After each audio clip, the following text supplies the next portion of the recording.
Welcome to another episode of Complete Developer Podcast, the podcast by coders for coders about all aspects of creating your best life as a developer. I'm Will, the accomplished developer, author, and software architect. And I'm Beej, the journeyman developer sharing my journey in development. Complete Developer Podcast is supported by listeners like you. We are now on Patreon at www.patreon.com/Complete Developer Podcast.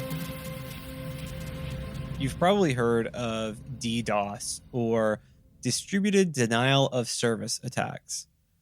They are a common scourge of the modern web, even though that word is not really common or modern, and are something you will occasionally see if you work on a popular product.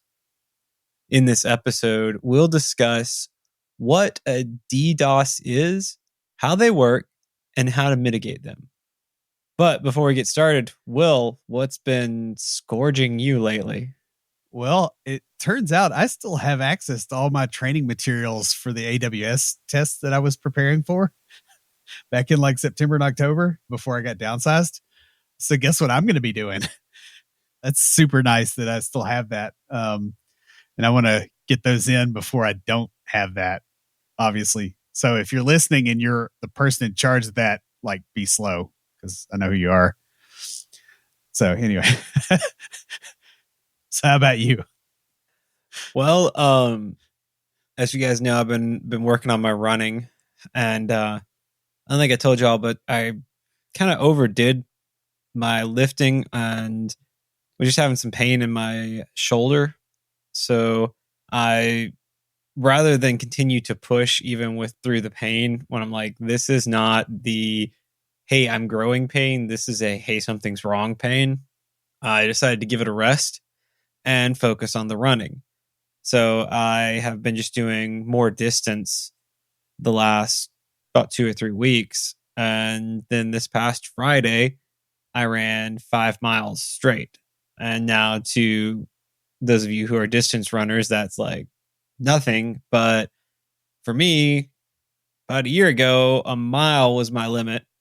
And so, I've been really pushing it and trying to extend that basically to where I can get where running a 5K is just nothing, so I can start participating in them and like actually upping my speed. But running 5 miles, that was pretty cool. I got off the treadmill and I was like, the whole world was just moving slowly after that. And like, I walked, did the full 5-minute cool down after, but still just like, whoa. It was like I was in another world or something. It was so weird. It was kind of cool. It was really fun to actually hit like this major goal there. So nice. Saving money is hard, especially when somebody DDoSes your AWS account. Ooh, good one. Yeah, because it's gone, man. Mm-hmm. Lucas Casares is a fee-only certified financial planner. He owns and runs Level Up Financial Planning virtually out of Fort Collins, Colorado. And I literally thought you were about to punch me in the face through the screen there. I don't know what you did, but Will did just some jerking motion with his hand and it just flew toward the screen all of a sudden. I'm like, whoa, what in the world? I don't know what it did. It may have just been me like adjusting in my chair. You were, but it just like the way the camera angle, it was just so funny. So yeah, well, like when they came in here and cleaned today, they fiddled with my chair, and so like the armrests are not quite the right height. They're like very close to it, and so it's slightly messing me up. It's like everything in your house being moved over by an inch, where you're like, there's something wrong, but you can't figure out what it is. That's how my desk is right now. I'm gonna have to mess with it later. So anyway, back to it. So just like us at Complete Developer Podcast, Lucas focuses on helping you to not only establish a financial plan and a real financial plan, but to take action on that plan so that you can create and live your best life. Guys, investing in financial planning services really comes down to whether or not you can improve your finances. And with the help of Level Up, the compounding impact of making those better financial decisions over and over will easily pay for itself. Level Up also has a unique pricing model that will help you no matter where you are in your financial journey. Also, Lucas is a fiduciary for his clients. And what that means is he's not here to sell you anything, but to guide you to a better financial situation. And you can catch his podcast, Techie Personal Finance Boot Camp, where he covers financial topics that you probably face, and he interviews other IT professionals who share how they navigated their own careers. And you can learn even more at levelupfinancialplanning.com. A distributed denial of service attack, or DDoS, is an attack where a hostile party attempts to disrupt the normal functionality of a target server, network, or service by overwhelming the target and its related infrastructure. The goal is to disable the service or at least degrade functionality enough to impact the users. And these attacks can occur for any number of reasons. In some cases, an unscrupulous competitor may decide to attack your company to drive your customers to them. Sometimes DDoS attacks are used for hacktivism or as a part of a larger military or political conflict. Sometimes people do it just for fun because there are those types of people out there. Also, in addition to these potential motivations, sometimes DDoS attacks are part of a larger scam. Basically, you're expected to pay to avoid having your servers attacked. Yeah. And that's actually gotten to be increasingly common. I will also say that the military and political conflicts that produce these, it's coming, buddy. With everything going on. Actually, we've had a bunch of attempted logins from the Russian Federation today and yesterday on our podcast website, which those seem like they always spike as activity spikes in certain areas. So anyway, now we know that this doesn't sound super duper impressive yet, but let's talk about kind of some of the stats here. In 2019, the average cost of a DDoS attack was around $2.6 million. The average in 2018 was around $1.6 million. If you notice, that went up considerably in a year's time. We don't have stats for things since 2019, but if you think about everything in the post-COVID world, that's probably not going to be cheaper.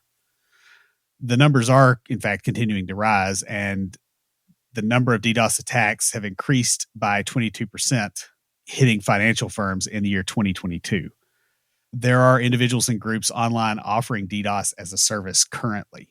It's possible to launch a large, damaging, and expensive DDoS attack on a competitor for a fairly low price compared to what it costs them to defend against it. There's no reason to think that this trend is not going to continue to increase. The economics are all there for it to grow. Now, some DDoS attacks can be mind-bogglingly huge in scope. The largest so far sent packets of data to 180,000 web servers, each of which sent data to Google. This attack averaged around 2.54 terabytes per second of data to Google. Google managed to mitigate another attack that would have been even larger in June of 2022. That attack peaked at 46 million requests per second and lasted about 30 minutes and was conducted by more than 5,000 devices from 132 different countries. Not only do DDoS attacks represent a substantial risk for website owners, but they can also be used to create a fog of war, while other more insidious attacks occur. Yeah, that was one thing that was interesting reading about, because in some cases they were seeing things where there were DDoS attacks, but there were also SQL injection attacks happening at the same time. Because what does this do? Well, it crap floods the logs. And any behavior that's going on that's weird, people aren't looking at it because there's this massive attack going on. And they think that it's a symptom of that. So it's nice to hide in that noise, essentially. And that's actually the real attack. So in this episode, we're going to discuss distributed denial of service attacks, again, DDoS attacks. These attacks use a large number of compromised machines to attack a target with the intent of swamping the target enough to either degrade service or to knock it offline completely. While the intricacies of mitigating a DDoS attack from the ops side is a bit more complex and frankly beyond yours or my ability to really discuss, there are a few things developers do need to know about them. We'll start off discussing some of the characteristics of a DDoS attack, including how they're typically identified. Next, we'll talk about some of the major types of DDoS attacks, and then we'll wrap up by discussing how these attacks can be mitigated. Now, in reality, as developers, you're probably not going to be the one doing the mitigation on most of these things. But what you're going to be doing is getting things together so that someone else can, and getting enough proof that, hey, this is a real problem. We've got to handle it now. So the first thing we're going to discuss is the botnet. DDoS attacks are commonly carried out with a network of compromised machines or bots. While the ways in which individual machines can be compromised is beyond the scope of this particular episode, the important thing to note is that it takes a lot of machines to conduct a DDoS attack. Yeah. I'll also point out it may not take as many as you might think. It's a lot, but not. If you're getting 46 million requests per second, you don't have 4.6 million machines doing 10 requests a second or whatever. You may have a much smaller number because there's some things that happen when these attacks take place. But once a botnet is established, the attacker will attack by sending instructions to the bots. Each bot then takes actions to access the target site, which is why if you can get to that back channel communication and shut that off, then you've stopped the botnet effectively. Because there are so many computers involved, DDoS attacks are harder to block. It's not like you've got one source coming in. It's also not always trivial to figure out you are under attack versus the site just being really popular, or you having especially if they hit during a normally high traffic time. Or if you get posted on Hacker News, or back in the day, Slashdot was the same kind of thing, right? Well, it kind of works out like a DDoS attack, but it's friendly. They call it the hug of death. Yeah, basically. That's the tricky bit here, is because these DDoS attacks, they can look like just heavy traffic. Yeah, that makes it very difficult. So we got to talk about how to identify one. And the first thing you want to look for is odd traffic patterns, such as a lot of traffic from a country that usually doesn't have many clients, or at odd times of the day. For instance, a bank website seeing a spike in traffic at 2 a.m. is kind of strange. Again, assuming it's not like New Year's. Or international. Right. That's a pretty common thing that you will see. Yeah. A large spike in traffic from similar users, such as users using the same operating system, or from a single IP address, or even range of addresses, even similar parts of the world. That sort of stuff will look for those similarities. Like, hey, we're getting a bunch of attacks from this region, or a bunch of requests from this region, I should say. Yeah, or if you get a sudden spike in people hitting your website with IE11 or IE6 for that matter, especially if you see it with IE6, because people don't want to use that anymore, right? Like, you're not going to see an increase in that unless something weird is going on. Another thing that can kind of point towards a DDoS attack is a sharp increase in traffic to a single page or endpoint. It's like some page that is a fraction of a percent of your traffic normally, and all of a sudden one day it's 75% of your traffic. That's a tell right there. That means something is going on that you really need to look into quickly. And then finally, a sudden spike in similar errors for unusual situations can often indicate the start of a DDoS, or it may indicate inauthentic activity from users. Right. So a classic example of this is something where the URL is too long, where you've got some massive form data post or something that keeps coming in on one endpoint. You're like, what is this? You'll see those patterns early on, especially when they're testing the DDoS attack, because they got to do something to figure out that it's going to work. So we're going to take a brief interlude here and play some music. No. There are types of DDoS attacks for several different levels in the OSI model, and we're going to discuss some of the more common ones. The point is that they overload the target with traffic, but how they do that, the mechanisms of action, can vary. So we'll start off with application layer attacks. The goal of these attacks is to use so many resources that they overwhelm the target's ability to respond. These can be especially nasty if your system resources use scarce or expensive resources from other vendors who will later bill you. Right? This is a great way to take a company out. You hit them in the wallet until they fall over. And it looks like legitimate traffic. And as far as their vendors are concerned, it is, because you are essentially making them use money for every request that comes in. Yeah. And this can be one of the more insidious ways of doing it, because it's harder to track that, and it's harder to prove that that was an attack. These are very, very difficult to defend against. Like, they're almost indistinguishable from a bunch of users using the system at the same time in a similar manner. Yeah, I can remember one with a company that made a very, very unpopular decision that really ticked off a lot of people.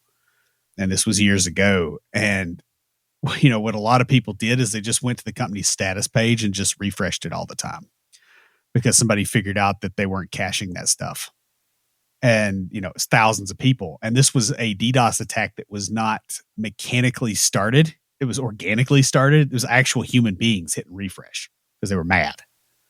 And I don't want to say what the vendor was and what the situation was, but, in that particular case, I kind of agreed with the mob. They did enough. But that's the thing, right? That looks like authentic action. It's just a sudden spike.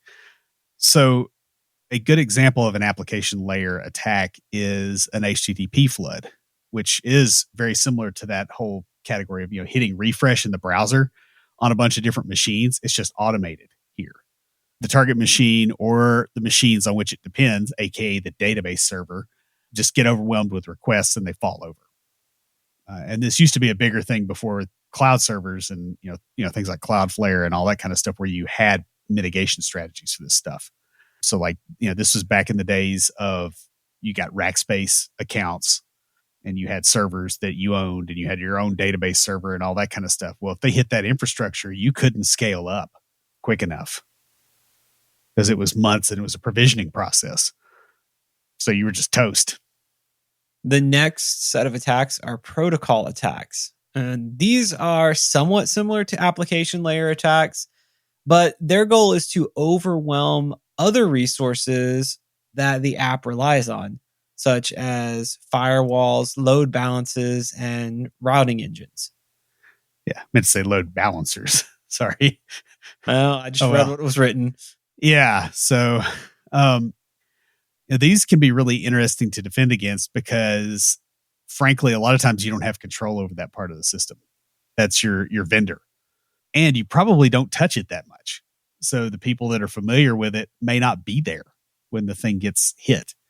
You're often at the mercy of vendors and cloud providers in this situation. And boy, they love it when you're at their mercy too. Let me tell you. Now, a good example of this is a SYN flood attack. These attacks exploit the TCP handshake, essentially by sending connection requests. When the server responds with an ACK, the sender never responds, and that ties up the resource on the device. Yeah. So essentially, a lot of these attacks, you're going to see this. It's an exploitation of the fact that I can take a small action that requires the server to take a big action. I send you 10 bytes and you have to send me a megabyte. Well, if I can do that from 1,000 different machines, I'm not really spending much. It definitely is a big problem. And speaking of big problems, the next type of attack that can happen is called a volumetric attack. And volumetric attacks differ from the previous two in that their goal is to attack the bandwidth of the service directly, such that all bandwidth between it and the internet is consumed. So in this case, you're not hitting database servers or you're not hitting processing, you're hitting networking, essentially. Yeah. If that makes sense. Yeah. No, that makes sense. This can be done by having all computers in a botnet attempt to access the same page. However, it's also possible to form amplification attacks using other services. Yeah, so a great example of that is a DNS amplification attack.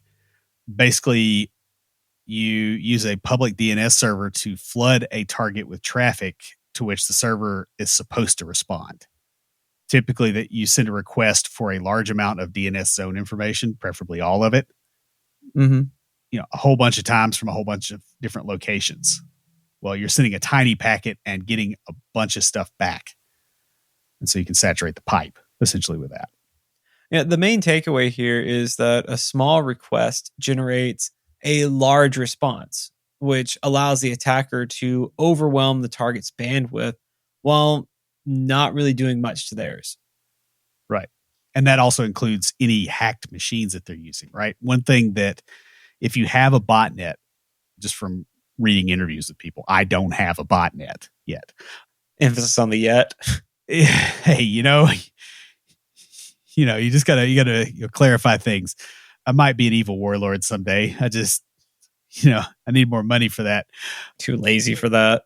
Yeah, it really seems like a lot of work. You got to grow a mustache. It's a problem. But if you have a botnet, you've got a whole bunch of machines that you have compromised and you're using them to attack other people's stuff. Well, okay, the other people, you want them to know they're under attack, but you don't want the people who you are using to attack to know that they are attacking, because they're going to take steps to mitigate it and you're going to lose your botnet, right? This is an asset that these people get. They hack into machines and they get, 10,000 machines. It's like, okay, I've got these. And now it's kind of a rent-a-mob essentially for the internet. I want to use them over and over again, so I'm not going to burn them. And so that's why these type of attacks are really important, economically speaking, for botnets to work, is because you don't want to get caught. Of course, you could also, run a botnet on, cheap hosting, like you breach WordPress sites that are crappy anyway, and people won't notice it because everything else sucks. That's why they try to break into ours. I would say you could just sell purses from two guys with neck beards. Yeah. I don't think either one of us have a neck beard anymore, but back then we both had long hair and long beards. Yeah. And then it all turned gray. You're like, okay, let's I can't get a job as a wizard, So well, I mean, Yeah. Anyway, so we were talking about, how they have to hide, because obviously the botnet ease, mm-hmm. You don't want them to catch you, but the people that are the target also have to mitigate it. So let's talk about some of the mitigation strategies. And the first one is the worst one. And this is what will happen to you if you don't do something yourself. And that is mitigation by black hole. Again, least optimal response, but essentially if you fail to stop it, this is what other services that are upstream of you are going to have to do to deal with it, because they got to do something. Mm-hmm.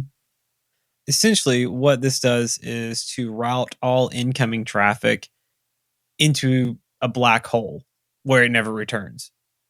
Service providers will do this to protect their own systems, but it accomplishes the attacker's goal of knocking your system offline.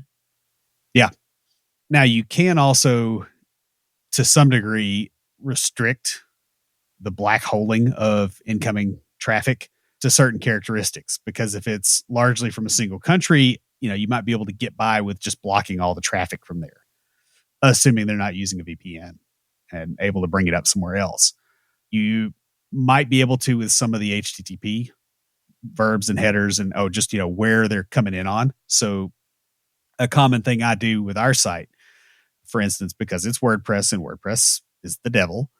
Actually, no, it's not that competent. One thing that they try to do a lot is they will try to break in through the login, right? And so when we get a high volume of attacks, I actually, on some occasions, just go in and edit the Apache config so that you can't get to the login. And then they go away and they try to hit a different site, right? Because we're not really, they need a target, not us as a target, right? This is, the attacks that we typically see are things that are trying to break into the system so that they can use the system to attack something bigger. We're not worth attacking in that other manner. We're not the final boss. Yeah, we're the stepping stone. Yeah, exactly. We're the flunky. Yeah, we're Bebop and Rocksteady. We're not Shredder. Exactly. Or Shredder, not Krang. I'm not sure. I say we're Bebop and Rocksteady. They got the cool names. Yeah, there you go. You be Bebop, I'll be Rocksteady. I don't remember which was which, but you know. Yeah, I don't either. They're both ugly. That's fair. Yeah. All right. So the next mitigation strategy is rate limiting. Now, another option for some of these attacks is to simply limit the number of requests that are allowed within a particular time window. Now, this is not a complete solution. However, it won't really handle a more complex DDoS scenario. Yeah. But it hits the low hanging fruit. One thing you got to understand with a lot of this stuff is you've got a lot of people who are in desperate situations in different parts of the world who are setting these botnets up. And when they are green at it and they're not very good at it, the dumb attacks, that's them doing it. So if you can mitigate those, you're making it where at least the people that are trying to screw you over are smarter, which maybe is not optimal either, but at least it's, you're not falling for simple stuff. So rate limiting can stop a lot of things like web scrapers that are either misused or used properly, because sometimes they can mimic a DDoS attack as well, depending on how they work. And it's it's not intentional. It's just, hey, somebody's doing behavior on your site that hits it. It can also stop things like brute force login attempts, brute force use of API endpoints, those kind of things. And it's also really, really useful for stopping accidental situations. So somebody has an integration that has a bad for loop in it and it just goes nuts. Well, this is why you have dev systems and you do have those rate limited, is so that that developer knows before they push it to production. Yeah. And so a lot of these systems are kind of useful for the general development process anyway. Like you should be rate limiting most APIs that are publicly exposed. Oh, yeah, I agree with that. Basically, the thing is like, if you disagree with that, you have to have enough money to convince me that you're right. Because you're going to have enough money to be right. Well, I mean, I was thinking about it, like rate limiting is the first kind of line of defense, but it's not the whole thing. Like if you only have rate limiting, it's like taking your antibiotic until you feel better. You've basically killed off the weak bacteria. And so all you've got left are the strong ones. Yeah. Well, plus it's just kind of common sense. So it's like rate limiting is the security equivalent of not licking doorknobs. Right? Like, yes, it's a good idea not to lick doorknobs, but that cannot be your complete health picture. Right. Right. If it was your complete health picture, I would assume that 17% of bankruptcies wouldn't come from medical problems. Yeah. Oh, rate limiting does make it harder to conduct DDoS attacks with only a few attacking machines. But again, these approaches can often meet the attacker's goal by making your system unavailable for users. Right. Especially if it's a really asymmetric setup that you got. Yeah. You're doing, one thing I've seen is like really big reports that are not properly cached and they're publicly available. If they can hit a system like that, it doesn't take that many machines to grind the system down. Yeah. Especially if your reporting infrastructure is your production transactional database. People can make you have a very bad time with very, very, very few machines. And so it's important to kind of know this, and the rate limiting will help. But again, you also have to look at it and go, okay, if I rate limit enough, I am denying access to people who have legitimate use of the system. It's a balance. Yeah. Because I mean, you'd be accomplishing what the hacker wants to do in the first place. And now it's your corporate policy. If they want to punch you in the face and you punch yourself in the face, that's not a win. Yeah. I mean, if you think about it, it's like you want to stay in this zone of you go too high and you limit your customers, you go too low and you open yourself up for attack. So there's like a little Goldilocks zone, so to speak. And it moves. Yeah. Like, so if you know your company has done something that people massively dislike, that zone just changed shape. And so you may have to rate limit much more effectively. You may also want to cache more, because that can get you out of a lot of trouble if you have a good caching layer. So The last one is probably the recommended strategy. And again, all these things are part of defense in depth. None of them is sufficient by itself. And that is the web application firewall. A web application firewall, or we're going to call it a WAF, because I don't want to say that out over and over again. It acts kind of like a reverse proxy, but it can use a rules-based approach to determining whether a given request is part of an attack or not.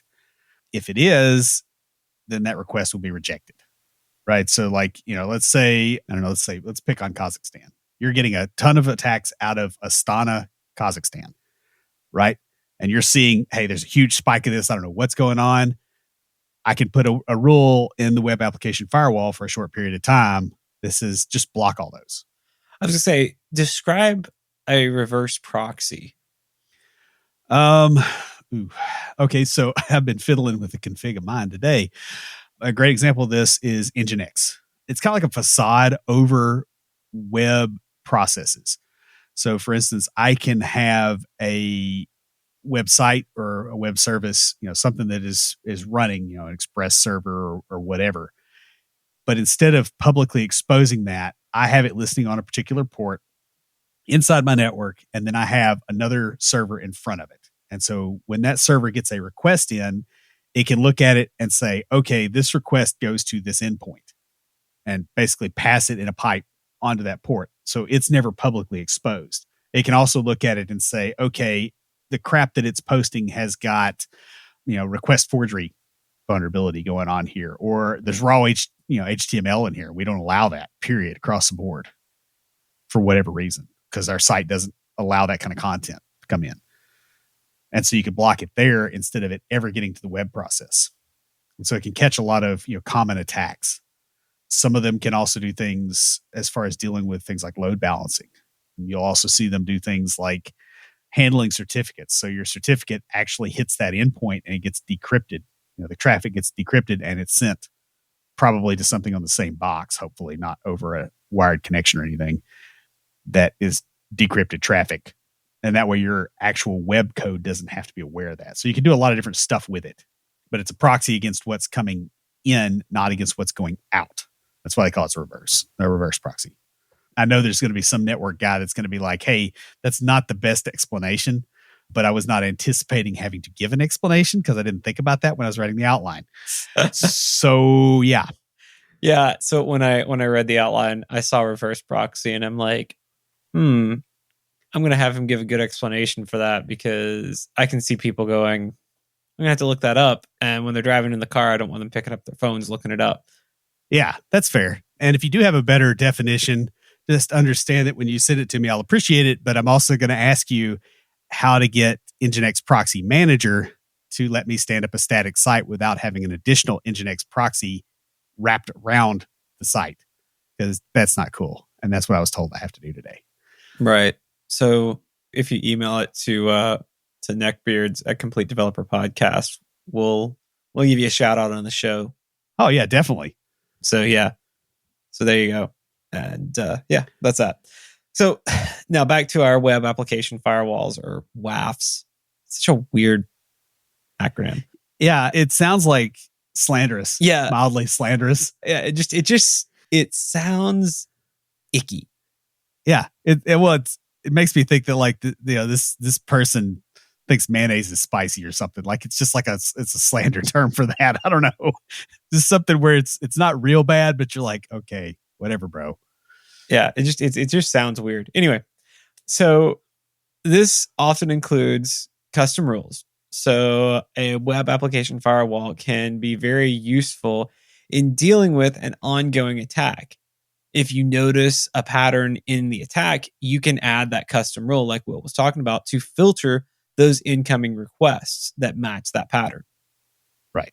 Web application firewalls also tend to come with pre-canned rules for mitigating certain types of issues. So things like cross-site scripting vulnerabilities, cross-site request forgery, file inclusion stuff. You'll see those a lot of times with WordPress environments. SQL injection, another big one. These vulnerabilities can often be involved in the process of your machine becoming a member of a botnet as well, right? So it's not just for DDoS attacks. It gets a lot of other stuff blocked out. So guys, while DDoS attacks are not something developers deal with every day, it's important to understand them because you're likely to be in the room when your organization discovers that it is under attack.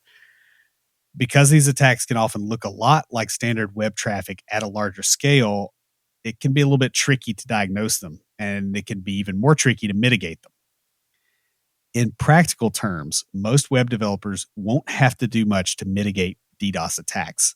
Instead, we're often called to identify them and maybe get a little bit of information so that the ops people can jump in and do it, right? Because we typically aren't messing with the web application firewalls, for instance. And, honestly, once you discover you're under attack, you need to be forwarding things to operations, to networking, DevOps personnel, those kind of things, potentially legal authorities, depending on what's going on. But it is still important to understand the characteristics of these attacks because they are fairly common and they're getting worse. And that pretty much wraps us up. Stand by for Titanfall. If you have a question or comment, please email us at neckbeards@completedeveloperpodcast.com. Our theme music is an excerpt from Stand By for Titanfall by Pure Bells, available on SoundCloud and licensed through Creative Commons. For references, show notes, and extra tips and insights, be sure to check out the website at completedeveloperpodcast.com. Help us make the show possible by supporting us on Patreon at patreon.com/completedeveloperpodcast. You'll get extras, including a weekly aftercast where we discuss the topic of the week and bonus material with some of our patrons. You can also follow us on Twitter at CompleteDevPod, like our page on Facebook, and follow us on Instagram to keep up with news about the show. Join the conversation anytime via Slack by signing up at slack.completedevelopernetwork.com. Thanks for listening. See you next time.